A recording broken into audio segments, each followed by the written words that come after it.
It's time for Fresh Oil with singer-songwriter and pastor Keith Manley, a program designed to minister the gospel of God's grace and to bring fresh oil to the brokenhearted. And now, with today's program, Pastor Keith Manley. Hello, my friend. Welcome to a brand new week on Fresh Oil. I'm Keith Manley, and it's always my privilege to be able to come to you sharing a teaching from God's Word.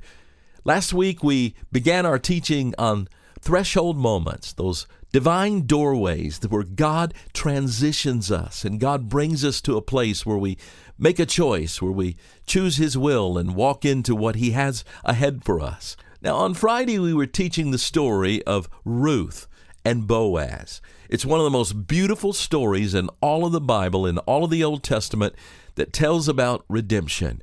And Ruth is told by her mother-in-law to go to the threshing floor, and after Boaz has had his dinner and he lays down to go to sleep, to go to his feet and uncover his feet and lie there at his feet. And it's a beautiful story, and we're going to pick up here today. Now, when you look at the Hebrew here, because it's very beautiful, it says that she asked of Boaz, "Spread your wings over your servant, for you are a redeemer." We spoke about the kinsman redeemer, that when someone dies, their closest relative is to go to and redeem the widow and bring her in and raise her children and have children for their relatives' sake and have children with her. And she tells him to spread his kanaf, his wings, over her. The word kanaf means wings, like the wings of a bird, but it can also mean the corner edge of a garment. Maybe you've heard me teach on this. In ancient Israel, men wore a four-cornered outer garment. They call it the tallit. And the corners of that garment represented their authority, their covering, and their protection. And when Ruth says, "Spread your kanaf over your servant," she's using betrothal language here. She's saying, "Cover me, protect me, take me as your wife." And she's deliberately echoing Boaz's own words from chapter 2 and verse 12, where he blessed her for coming under the wings, the kanaf of the God of Israel. And Ruth is essentially saying, "You blessed me for coming under God's wings. Now I'm asking you to be the human instrument of that divine covering and spread your wing over me." And then she adds this crucial phrase, "For you are a Goel." Now, that word Goel is one of the most theologically rich words in all of the Old Testament. It's translated redeemer or kinsman redeemer. And a Goel had several responsibilities under Israelite law. First, if a relative fell into poverty and had to sell their land, the Goel had the right to buy it back and keep it for the family. Secondly, if a relative was sold into slavery due to debt, their Goel could pay the price to redeem them and restore their freedom. Do you see where I'm going here? Jesus was our kinsman redeemer. He redeemed what the enemy had stolen from us. He paid our debt on the cross. Thirdly, if a relative was murdered, the Goel was the avenger of blood, responsible for ensuring that justice was done. And fourth, this is relative to Ruth. If a man died without any heir, the Goel could marry the widow and raise up children in the dead man's name, thus preserving the family line and the inheritance. See, the Goel had to meet three qualifications. First of all, he had to be a blood relative, he had to be willing to redeem, and he had to be able to pay the price. Boaz met all three. He was related to Elimelech, he was clearly willing, and his immediate response in verse 11 is positive, and he's able. He was a man of wealth, of standing. So there on the threshing floor at midnight, in that liminal space between harvest and storage, between one season and another, Ruth presents herself to Boaz and asks him to be her Goel. And Boaz says yes. Look at verse 10 and 11. "And he said, 'May you be blessed by the Lord, my daughter. You have made this last kindness greater than the first, in that you have not gone after young man, whether poor or rich. And now, my daughter, do not fear. I will do for you all that you ask. For all my fellow townsmen know that you are a worthy woman.'" Notice he calls her a worthy woman. Hebrew is eshet Chayil. It's a woman of valor or a woman of strength, of excellence. It's the same phrase that's used in Proverbs 31:10 that describes the excellent wife. Boaz recognizes Ruth's character, her loyalty, her faithfulness, and her courage in coming to him in this way. And he commits to redeem her. We're talking about threshold moments today on Fresh Oil. Perhaps you're at a threshold moment. God brings you to a doorway. He's getting ready to do something new in your life. This is very important for you. In this story, there is a complication. Verse 12 says, "And now it is true that I am a redeemer, yet there is a redeemer nearer than I." There's someone with a closer claim, someone with a first right of redemption. And according to the law, that person has to be given the opportunity to redeem Ruth before Boaz can. So Boaz tells Ruth to stay the night. Verse 13, "Remain tonight, and in the morning, if he will redeem you, good, let him do it. But if he's not willing to redeem you, then as the Lord lives, I will redeem you." And notice this oath he prays. "As the Lord lives, I will redeem you." This is covenant language. This is a binding promise. Boaz is committing himself completely. Now Ruth stays at his feet until early morning, and then leaves before anyone else is awake to protect both of their reputations. But before she goes, Boaz fills her shawl with 6 measures of barley. It's a gift, a sign of his intention, a down payment on his promise to redeem. And in chapter 4, Boaz goes to the city gate. That's the place where legal transactions were conducted in that day. And he addresses the nearest kinsman in front of all the elders. Now, the near kinsman is willing to redeem Naomi's land, but when he finds out it includes marrying Ruth the Moabitess, he refuses. And it would complicate his own inheritance, he says. So he formally releases his right of redemption, and Boaz steps in. God was in control of this. His providence was all over this story. And so he redeems the land, he marries Ruth, and eventually they have a son named Obed, who becomes the grandfather of King David. And he puts Ruth, the Moabite widow, in the direct lineage of Jesus Christ, just like Rahab we talked about last week. Rahab, the Canaanite prostitute from Jericho, God put her in the line of his son. And also, now he puts Ruth, the Moabite widow, in the direct lineage of Jesus Christ. Let me show you how this all points to Christ, because that's what this story is ultimately about. The entire book of Ruth is a picture of our redemption through Jesus. Ruth is a Gentile outsider, excluded from the covenant, with no claim on God's mercy except faith.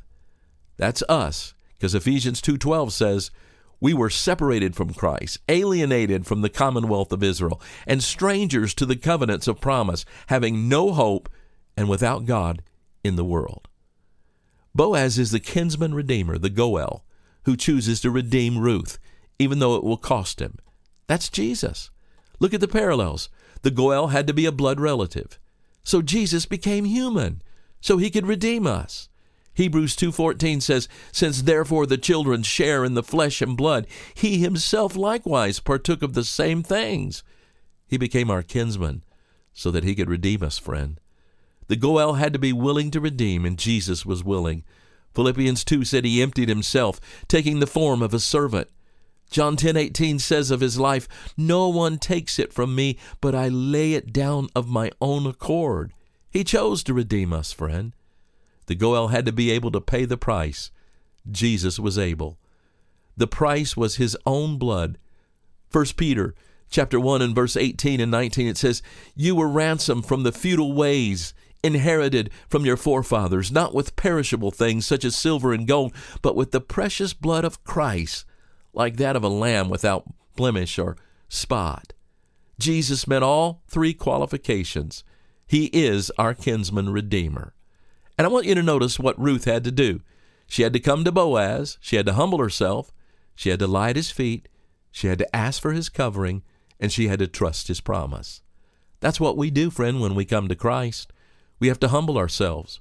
We have to acknowledge that we're sinners and that we need him. We place ourselves at his feet, and we ask him to spread his kanaf, his wings over us, to cover us with his righteousness, to redeem us from our sin, and death and emptiness. And when we do, he responds in the same way Boaz responded to Ruth. He says, I will redeem you. Not maybe, not if you're good enough, not if you're clean yourself up first. He just says, I will redeem you. As the Lord lives, he will redeem you. The threshing floor is the threshold. It's that space where one season ends and another one begins, where Ruth crossed from widowhood to marriage, from poverty to provision, from outsider to family member. And when you come to Christ, you place yourself at his feet and you ask him to redeem you. You come to a threshold that you pass from death to life, from darkness to light, from alienation to adoption, from having no people to being a part of the people of God, the family of God, the church. Ruth the Moabitess became Ruth, the wife of Boaz, mother of Obed, part of the Messianic line. She went from being explicitly excluded in Deuteronomy 23, because no Moabite could come in up until the 10th generation, to being explicitly included in Matthew chapter 1. That's the power of redemption. That's what our Goel does. Let me give you one more detail that I find deeply moving. After Boaz redeems Ruth and they marry, they have a son. Now look at what the women of Bethlehem say to Naomi in Ruth chapter 4, verse 14 and 15. Then the women said to Naomi, Blessed be the Lord who has not left you this day without a redeemer, and may his name be renowned in Israel. He shall be to you a restorer of life and a nourisher of your old age. For your daughter-in-law, who loves you, who is more to you than 7 sons, has given birth to him. A restorer of life, a nourisher of old age. See, that is fresh oil language, isn't it? Psalm 92:14. They shall still bear fruit in old age. They shall be fresh and flourishing. Naomi had lost everything. Her husband, her sons, her future. She came back to Bethlehem empty, bitter, telling people to call her Mara, which means bitter in Hebrew, instead of Naomi, which means pleasant. But God wasn't done with her story. Through Ruth and Boaz, through the Goel who redeemed what was lost, Naomi's life was restored and her old age was nourished. And she became the nurse to Obed, the grandmother in David's line. And the women said Ruth was worth more than 7 sons. 7, the number of completion or perfection. Ruth's love and loyalty brought more blessing than the maximum blessing of sons could have brought. Now, what does this mean for you today, friend, as we close it out? If you've never come to Christ, this is your invitation. You're Ruth standing outside the covenant, outside the family, with no claim except faith. But Jesus, your kinsman redeemer, invites you to come to him, to humble yourself at his feet, to ask him to spread his wing over you, to trust his promise, I will redeem you. And he became human to be your kinsman. He died willingly to redeem you, friend. He paid the full price with his blood, and he's able to save you completely. You don't have to clean up first. You don't have to prove yourself worthy. Ruth was a Moabite woman with nothing to offer, but she came, she asked, she trusted, and Boaz redeemed her. Come to Jesus in the same way today, friend.